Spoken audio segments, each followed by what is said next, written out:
out here out west in Phoenix, Michigan, TCU.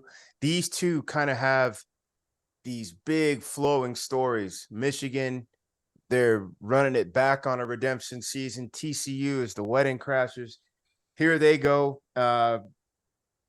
Let's start right off the bat. TCU. TCU has to be able to do what? Which aspect? They're a slow starting team. Their defense is like they're gamers, but they have the weakest defense of the four.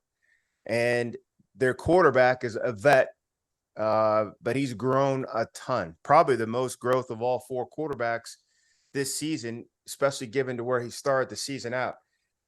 Trevor, will go with you first. TCU, we will have a real idea that the game is theirs through the first three quarters if they're able to do what? I'm going to start with a funny here. If they're able to push a wheelchair out on the field and keep Max Duggan in the football game, I think they're in this one.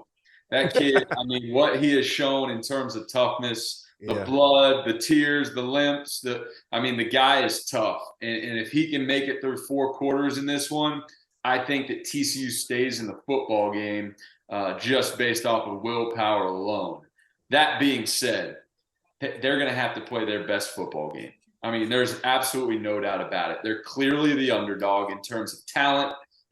They're riding the wave. They're on the magic carpet ride, if you will. It's been an incredible season to watch. They just don't necessarily have that oomph or that firepower that a Michigan team has, or I guess prowess is a better word. They've got players, they've got firepower, so maybe that's the wrong word, but they don't have the oomph of a Michigan, and Michigan knows that. I think, similar to what we were talking about in terms of storylines surrounding the Georgia-Ohio State game, this one is very known. Michigan's the favorite, TCU's the Cinderella. Can they stick around? Can they not? If Max Duggan can come in and play like the runner-up of the Heisman Trophy, and Sonny Dykes can get this team going in the locker room before the game, I think it'll be a good football game to watch.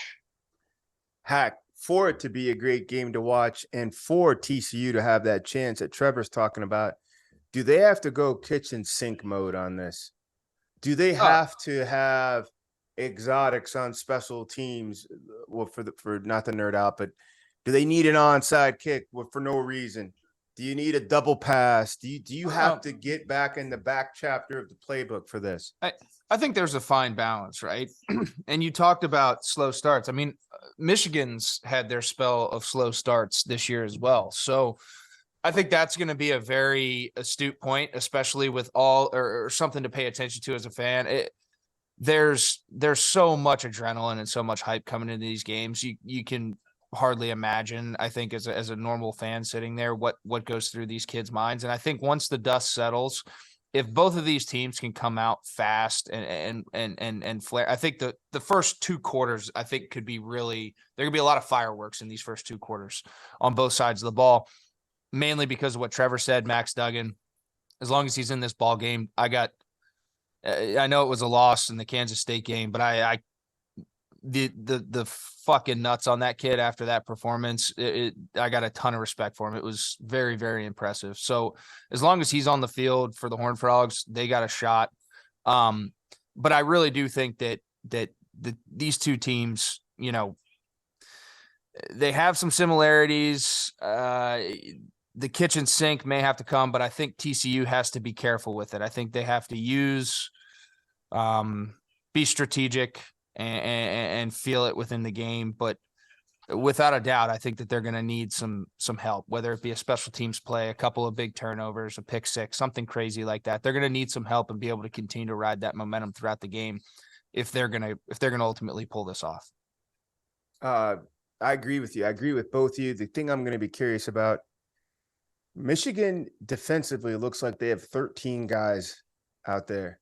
Like, they always hold leverage. They're always in position. They always rally as a group. It's a very sound group. Very sound group. They don't play hero ball. Secondary has always got their eyes and hands out. Backers are always like scraping and cutting and flowing. Like they're all on a string. Offensively, Michigan is a downhill deal. And Trevor, you don't have that in the Big 12. You don't have it in the Big 12. Michigan easily will throw 2-3 tight ends in there. Here comes a fullback in there. Even though if they're, breaking and building formations and all that stuff, they're still going to find a way to come down on you at power when they're going 3, 4, 5 yards a clip and they're really in no hurry. Some of that slow start is just because they march and they're not really a track team. They've shown some track ability against Ohio State, but will TCU, just like when I was asking Hack on just from a team mode standpoint, you got to go kitchen sink some. Will their defense have to break their typical protocol style, investing more in the box, trying to add a little bit more pressure, trying to throw things off? Otherwise, you're going to be on a set of train tracks like a train in a Ford F-150, and you know how that's going to go. They're only going to move one direction. Am I right? Yeah, you are. You are. And that's that is the perception coming into the game. But I'll say this about TCU's defense: for it being a extremely offensive-minded program, with Sonny Dykes being the offensive guy that he is, and the way that they chunk it around on that side of the ball, I've been impressed with the way that TCU has answered the bell. They don't have a good comp, right? I think the best comp that they have is the backfield at Texas, right?